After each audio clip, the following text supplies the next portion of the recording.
Hi guys, welcome back. So guys, before we proceed further in our tutorial series, I just wanted to tell you that how can you access the codes that we are doing in the videos. Okay, for example, if you want to see the code that we have done in our tutorial 2, which was writing our first HTML tutorial, what you need to do, you need to open this video.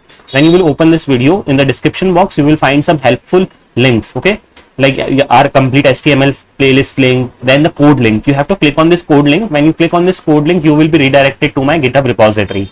Okay, and here exactly you can see the code that we have written in that exact video. Okay, and that is how you can access. Guys, it will be very helpful when you will yourself code it, and if you have any doubts, you can come to this link and then you can verify the code that you have written is correct or not, or you can understand if you are getting any error, then at exactly what place you are getting the error. You can basically compare your code with this one. Okay, so this was the important thing, that how can you access the code. Now one more important thing is, like, if you will click on this, hey Rahul my name, you will be going to the home page of my repository. You can even follow me, okay, just in case if you want to see further coding tutorials from my channel and you want to access any codes, you can come to the repository section. Currently we are running this HTML tutorial repository. Okay, so if you want to see any other file that we are doing in this tutorials, so you can go to this repository, and then here you will find other files also which we will be creating in the upcoming videos. And from here also you can see the commit section. Basically when you will be clicking on this commit, you can see the tutorial name, and then complete meaningful name will be written over here. You can click on that particular commit, and then again you can see the same link.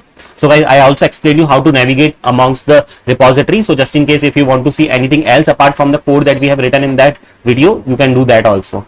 So guys, that's all for this video. I just wanted to showcase you how can you access the code. Okay, make sure to subscribe to the channel to see more such regular updates from the channel.